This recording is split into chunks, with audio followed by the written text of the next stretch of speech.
Hi all, today I am going to be doing some dry canning with rice and beans, just stuff I picked up at the store. Oxy absorbers, which take the oxygen out of the can.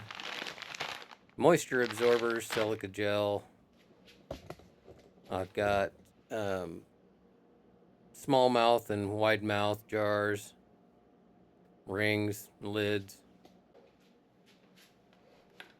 These are the parts that I'm using. I'm using just a cheap brake bleeder kit that I bought offline. It's got a regulator on the front. It's just a hand pump. This is a line I kind of cobbled together. You can use an electric one or a hydraulic one or a vacuum one, but I seem to get better results by just using this cheap setup. And we've been doing this for several years now with all of our dry goods. Keeps the bugs out. These are the Food Saver vacuum sealer lids for the small mouth and wide mouth. You can get them online pretty cheap.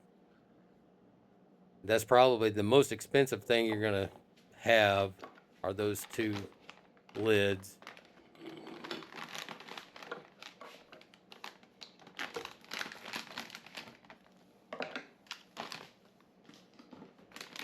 And these jars have been washed and sterilized, so it's not a big deal. Just dump it in. I go up to the neck on it. I leave about an inch of headroom at least. And then one silica gel pack and one oxygen absorber. Now with the oxygen absorbers, you have to make sure you have them sealed when you're not using them because they will activate. So I always vacuum seal whenever I'm done. Throw one each in and make sure you seal that. You don't have to vacuum it, but make sure you put the lid back on. So throw a lid on, put the sealer on, and attach the hose.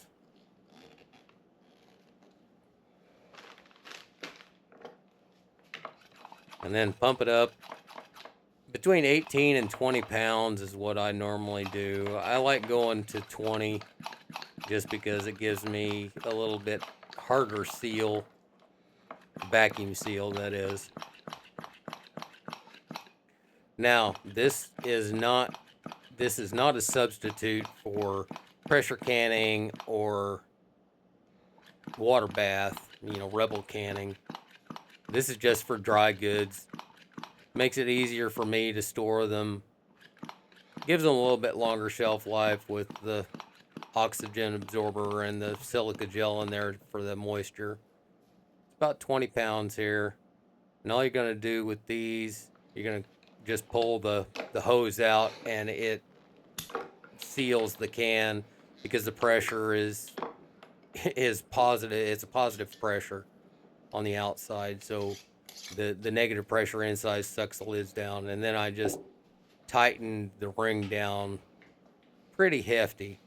You want to make sure it's got a good long life on the shelf somewhere.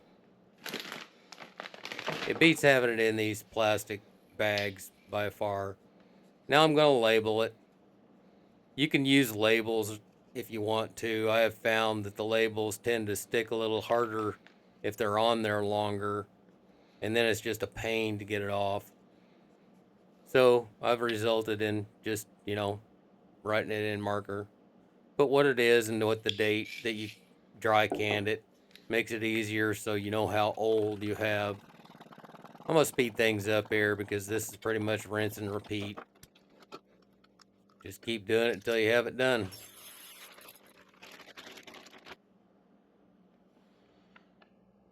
And this was 4 pounds of the brown basmati rice.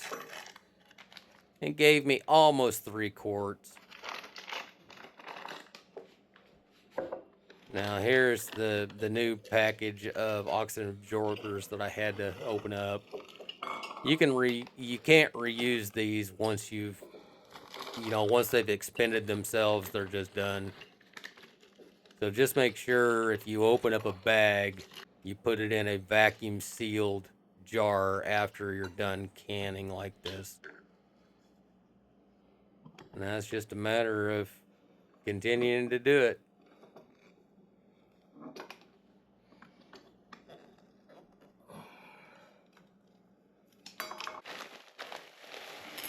Now I moved on to the beans.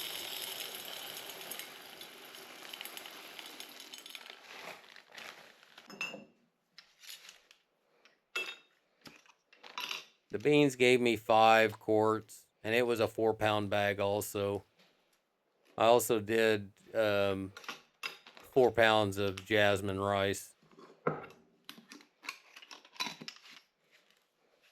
But the 4 pounds of jasmine rice only gave me 2 quarts, dry canned.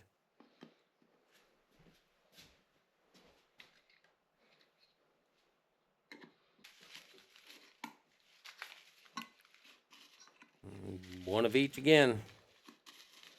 It's pretty much what I do for all of my dry canning stuff.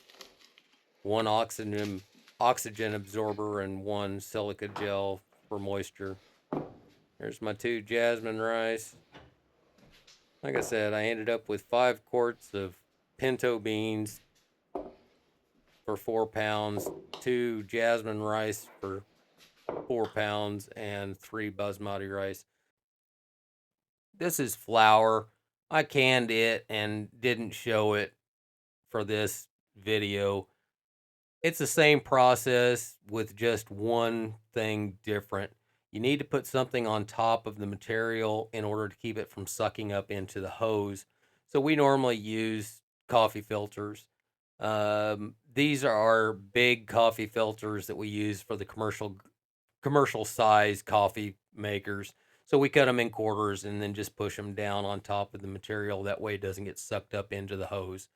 It will ruin what you're using if there's enough of the powder that gets up into it. So we like using the brake bleeder because they're cheap. It's manual. Don't have to worry about electricity. And this is not a substitute for something that needs to be pressure canned or water bath, rebel canned, whatever you want to call it. This is just for dry goods. It's for our storage. So we don't use enough at one time for like 4 pounds of rice. So this just makes it easier for us to store. We use it throughout the year.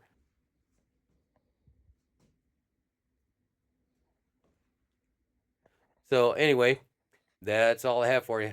Thanks for watching.